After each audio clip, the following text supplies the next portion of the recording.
Malaysian liberals is probably the most hypocrite group in Malaysia. As a group that pride themselves in being progressive, modern, open-minded, equality, fight against justice, and all those buzzwords, we surely don't see much of that in regard to Palestinian issue. They barely talk about it. They're surely loud when talking about Taliban or Iranian women, which is far away from Malaysia, but they are quiet about their best friend's human rights abuse. Some of them even supporting the evil. Malaysian liberal biggest darling Siti Kasim is a rabid pro-Zionist. Her surface-level facts can only impress the smartest Malaysian liberal.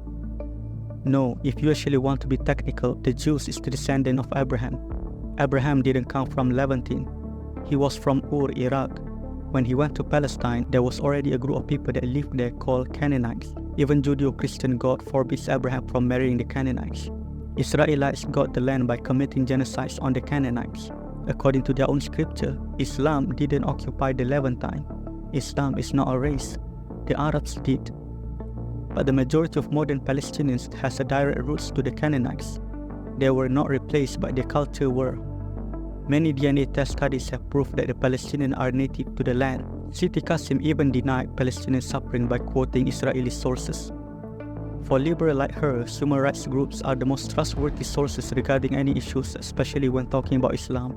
But somehow that doesn't apply to the Palestinian issues. The hypocrisy is so obvious you have to be Malaysian liberal not to see them.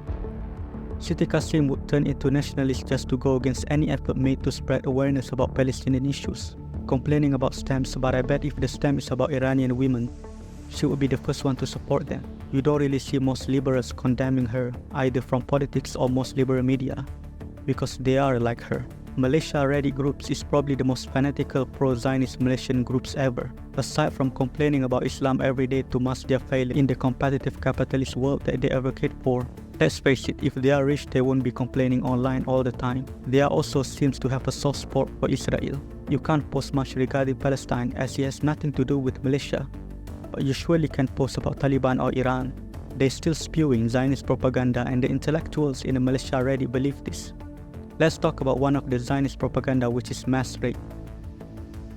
Systematic mass rape didn't happen on 7 October. I emphasize on the word systematic mass rape. I'm not talking about isolated rape case. That's happened with every military, even the US and IDF.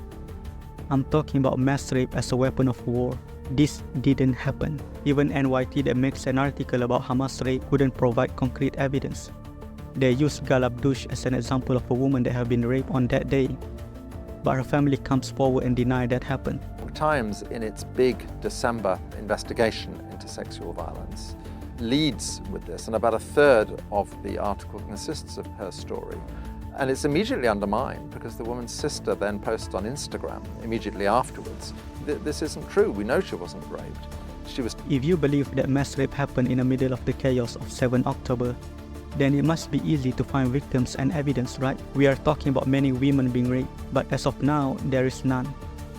And who had liked genocidal media posts. It's very interesting with Anna Schwartz. She gives an interview in Hebrew to an Israeli channel. She actually lays out how difficult they were finding it to find evidence that they were talking to all the hospitals and all the psychiatric clinics and so on, and that there was simply no evidence at all. There were no witnesses that come forward, no victims had come forward at all. I think she's telling this as if to show what digging they had to do, but it's actually very revealing. In the end, it's quite clear they fall back on the same sources as everyone else. Israeli government officials, IDF officers, and first responders, all sources which were discredited by the baby stories. So no baby. Maybe the intellectuals in Malaysia's subreddit can give the evidence.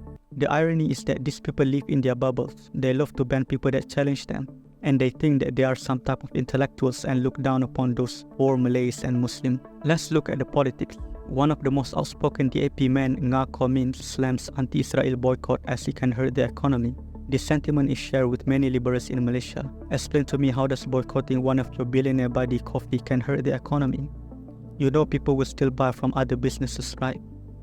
And it's actually better to buy from a roadside coffees and supporting the local people that will use their profit for their living instead of enriching billionaires. And for those who are saying that the boycott is useless, then you are severely mistaken or short-sighted. It's true that the big companies like McDonald's, KFC, HP, and many others will not go down just by the boycotts. But one thing we actually gain from this is the receding support to Israel. In the past, whenever the conflict escalated, most of the companies will be the first to make a statement in support of Israel. The big corporations don't act due to morality. They couldn't care less about this conflict.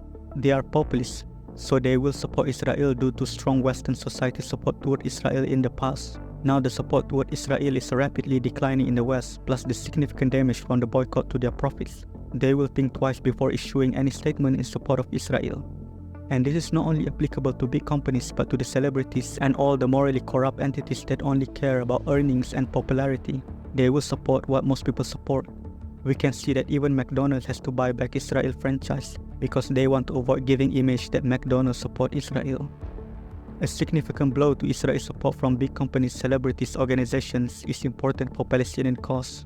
They all started to distance themselves from Israel. The intellectual at Malaysia Reddit couldn't even understand this. By the way, you don't actually need Starbucks, McDonald's, KFC anyway. They are pricey food with mediocre quality. If you are a Malaysian Muslim, this Palestinian issue should be an eye-opening that most of Malaysia liberals are not your friends. It was never about equality, injustice, and whatever progressive buzzword that they always use. It's about hating Islam. The feminism was out of the window for them when it's about Palestinian women. Human rights abuse was out of the window when it's about Palestinian. They hate you.